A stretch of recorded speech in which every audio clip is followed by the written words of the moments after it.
أعوذ بالله من الشيطان اللعين الرجيم. بسم الله الرحمن الرحيم. الحمد لله ذي المن والإحسان وذي العز والسلطان الذي خلق الإنسان وعلمه البيان. والحمد لله الذي نور قلوبنا بولاية محمد وآل محمد وعلى آله الطيبين الطاهرين المعصومين المنتجبين. ولعنة الله على أعدائهم من الآن إلى قيام يوم الدين. آمين يا رب العالمين. أما بعد فقد قال الله تبارك وتعالى في محكم كتابه المبين وهو أصدق الصادقين وقوله الحق. بسم الله الرحمن الرحيم. إن الله اصطفى وزاده بسطة في العلم والجسم. صدق الله العلي العظيم وصدق رسوله النبي الكريم. سامعین گرامی قدر، حیات جناب ابو الفضل عباس آپ حضرات کی خدمت میں 77 نمبر کی گفتگو پیش کرنے کی سعادت حاصل کر رہا ہوں. حیات جناب ابو الفضل عباس.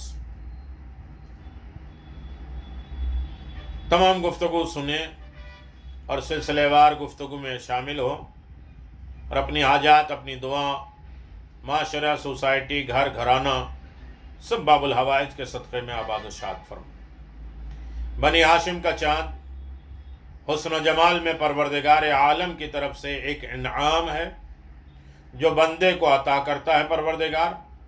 جیسے انبیاء اکرام علیہم السلام کے درمیان حضرت یوسف علیہ السلام کو حسن و جمال کی وہ نعمت ملی تھی جس پر ایک دنیا ان پر فریفتہ ہو گئی تھی، اور زمانے مصر میں زنان مصر، عورتوں مصر کی عورتوں نے ان کی خوبصورتی دیکھ کر بے ساختہ کہا تھا، حاشا للہ ما ھذا بشر ان ھذا الا ملک کریم.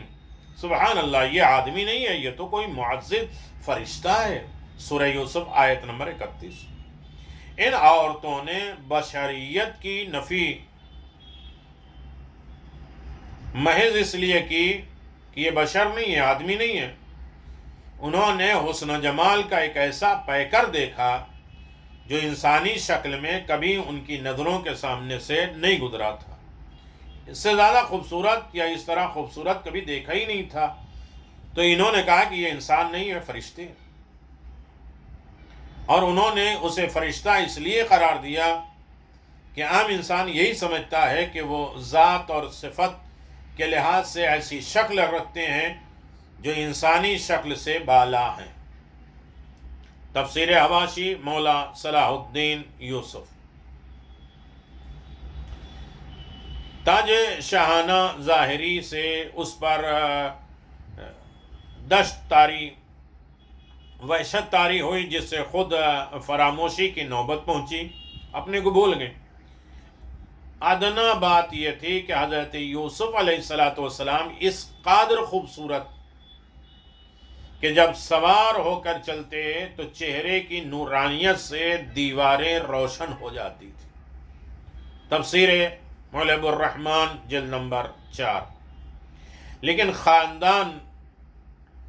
خاندان بنی ہاشم اپنے حسن و جمال، خوبصورتی میں بے مثال تھے، اور بکثرت ارباب تاریخ تفسیر کے انواع اقوال سے اندازہ ہوتا ہے کہ حضرت رسول خدا صلی اللہ علیہ وآلہ وسلم اپنے حسن و جمال میں ایک انتہائی منفرد امتیاز کے حامل تھے.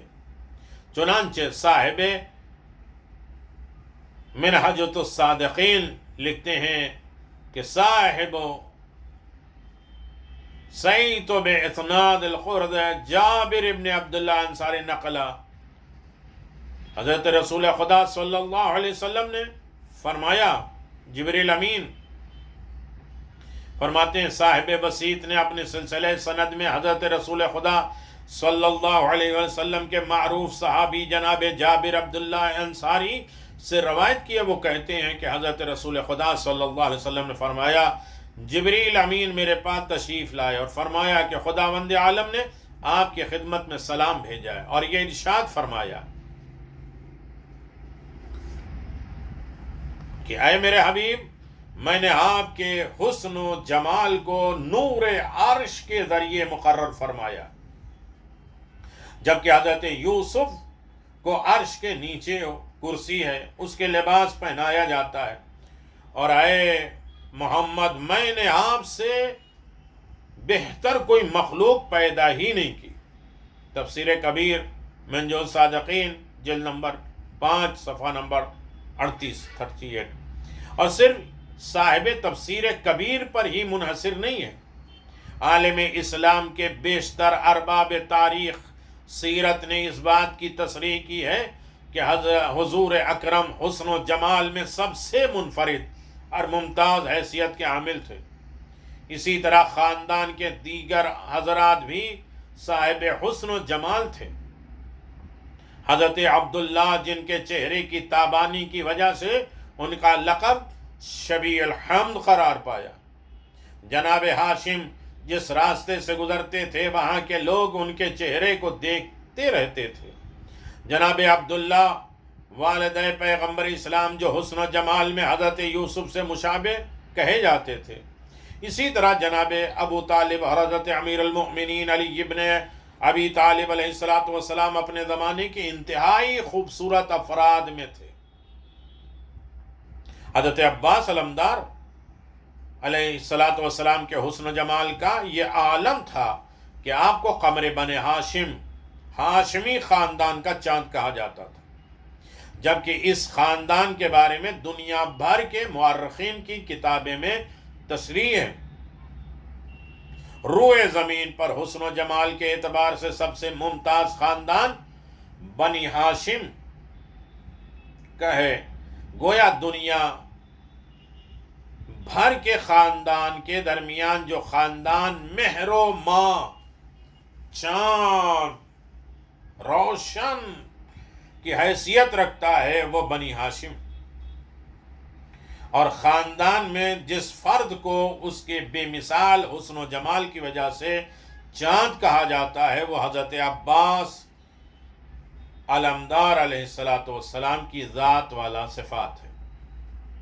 آپ کے حسن و جمال کو ایک شاعر نے یوں خراج تحسین پیش کیا ہے، رشک یوسف لکھوں عباس کو کیوں کر یا رب، فکر کو میری سلیمان کی روانی دے دے۔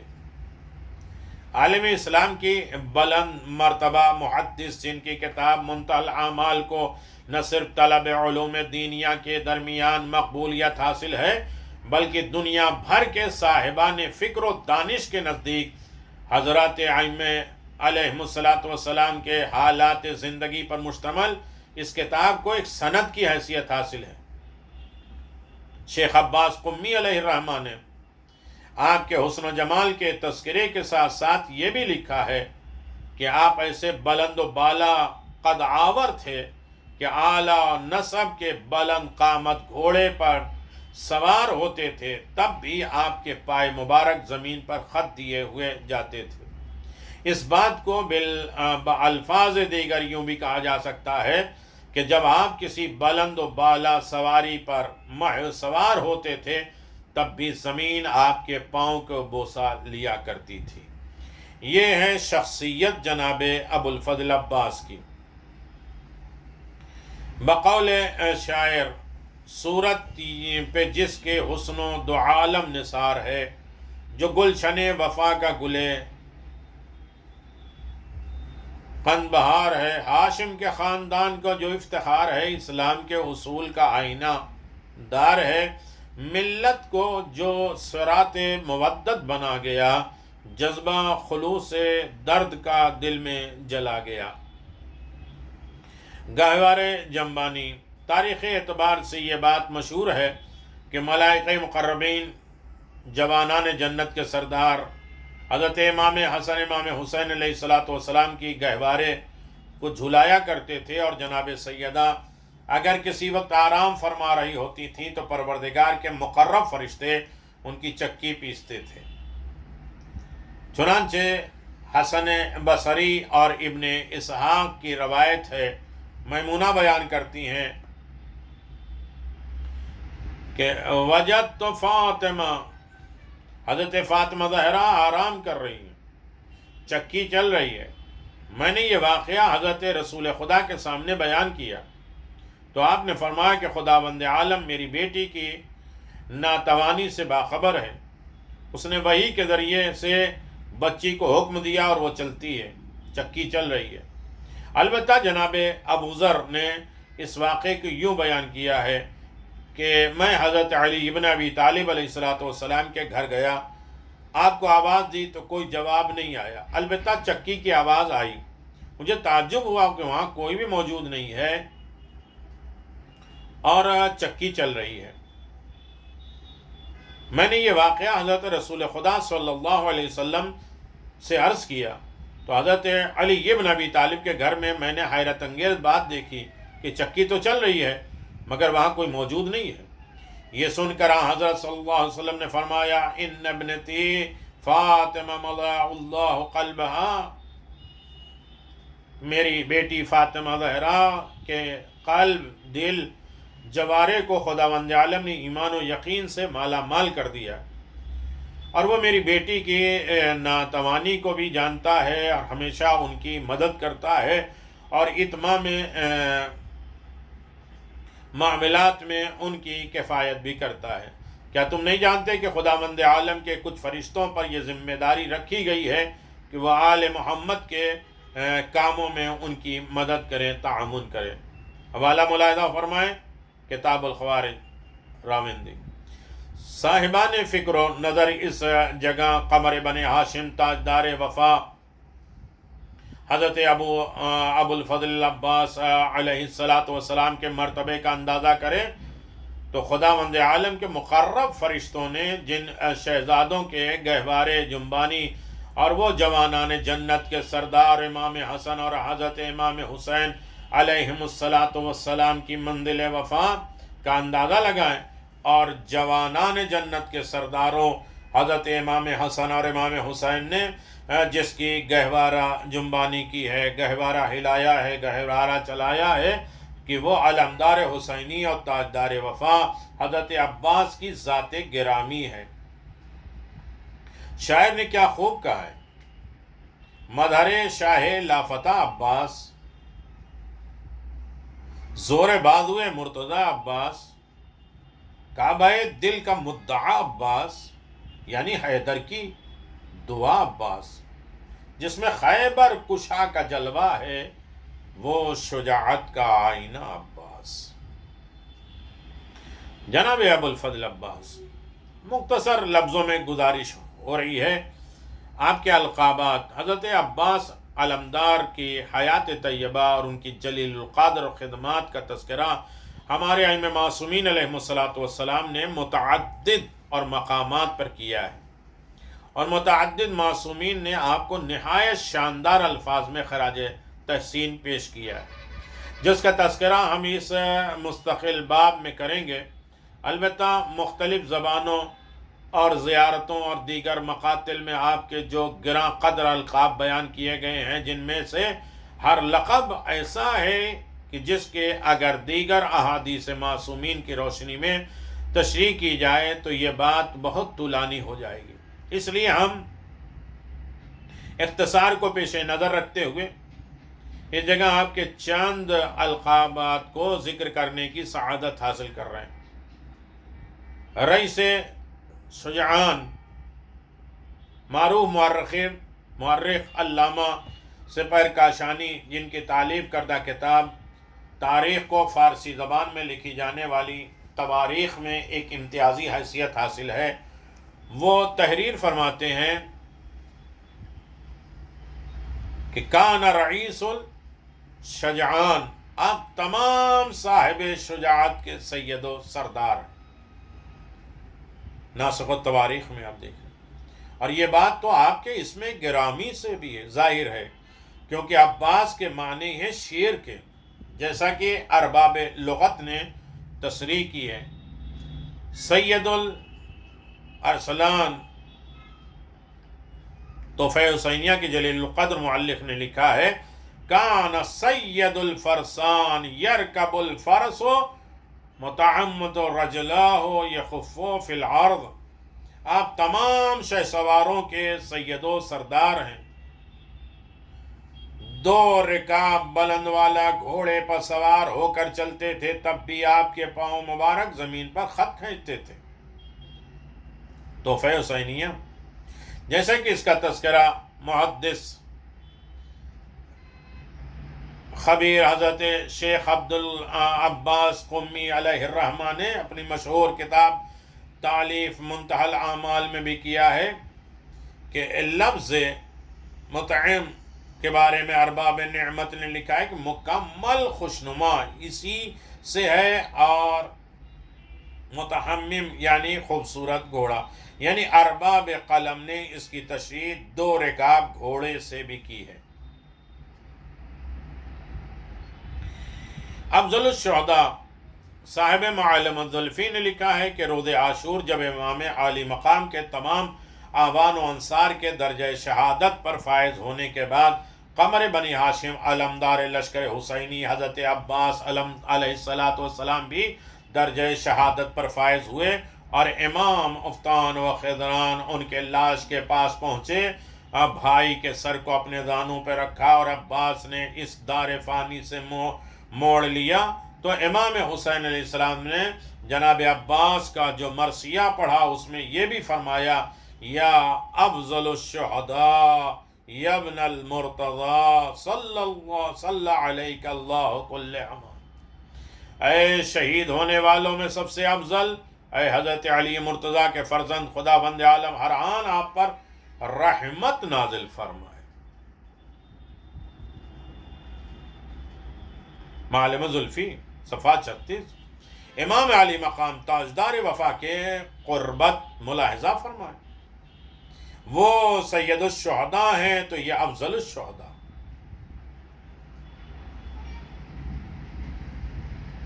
دونوں پر خدا کی رحمت اور برکتیں تا قیامت. وفادار اعظم کربلا کے واقعات کے سلسلے میں جو کتابیں مقاتل کے نام سے لکھی گئی ہیں ان میں ایک مفصل کتاب اس نام سے بھی لکھی گئی ہے.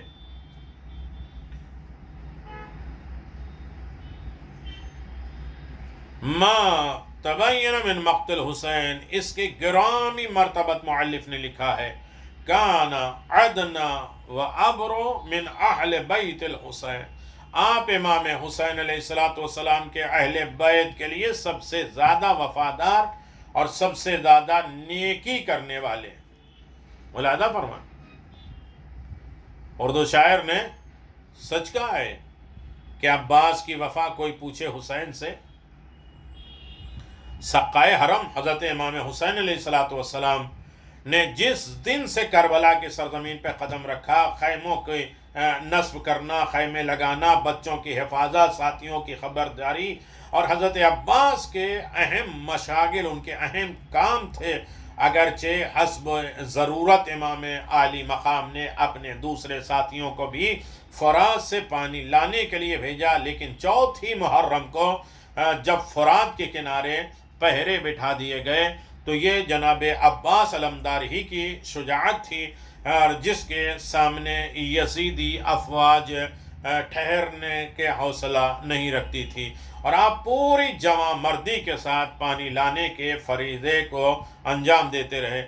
یہاں تک کہ جب 7ویں محرم سے امام اور ان کے ساتھیوں پر پانی بند کر دیا گیا تو حضرت عباس ہی کربلا کی سرزمین پر متعدد بار کنواں کھودے، اور یہ بات ہے کہ زمین سنگلاخ تھی یا پیاس کے امتحان کی گھڑیاں آ چکی تھی، ان کنویں سے پانی برآمد نہ ہو سکا، لیکن اقتباس کے نام پہ سقائے حرام کی حیثیت سے قیامت تک زندہ رہے گا نام۔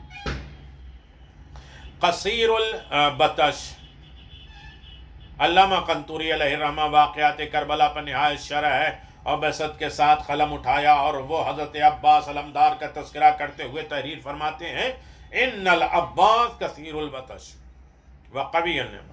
حضرت عباس حملے کے وقت دشمن پر بہت زیادہ ٹوٹ پڑنے والے، سخت گرفت کرنے والے تھے۔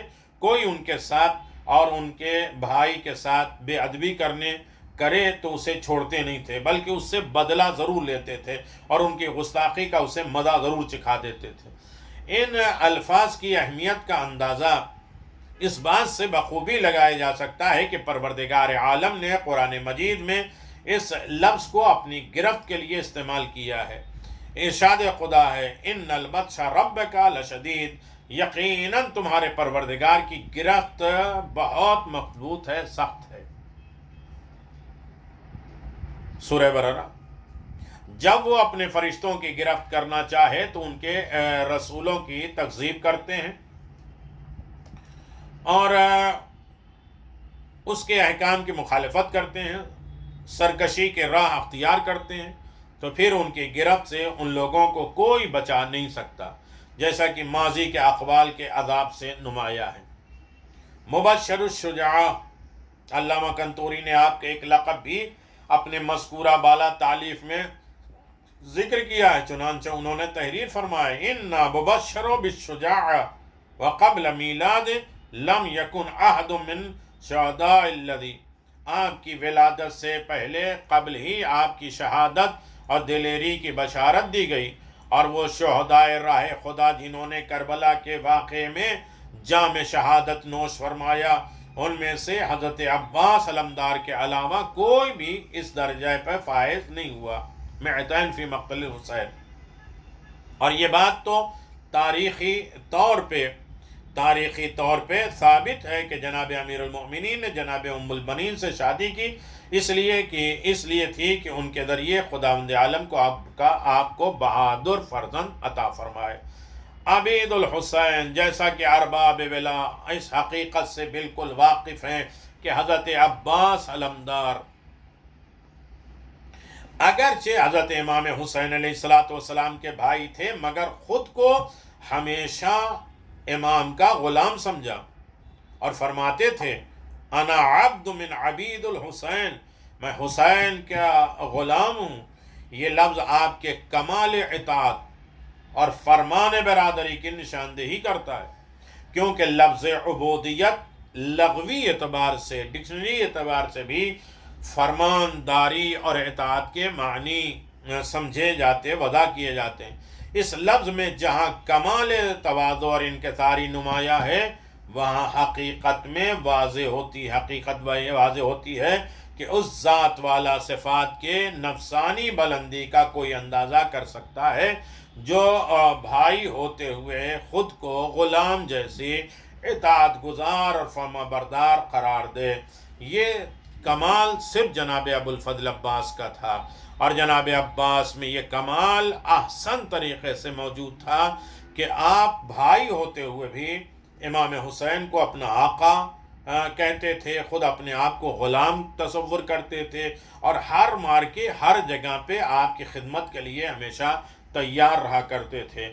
اور اس طریقے سے امام کی اطاعت شعاری کیسے ہوتی ہے، یہ جناب عباس سے کوئی پوچھے۔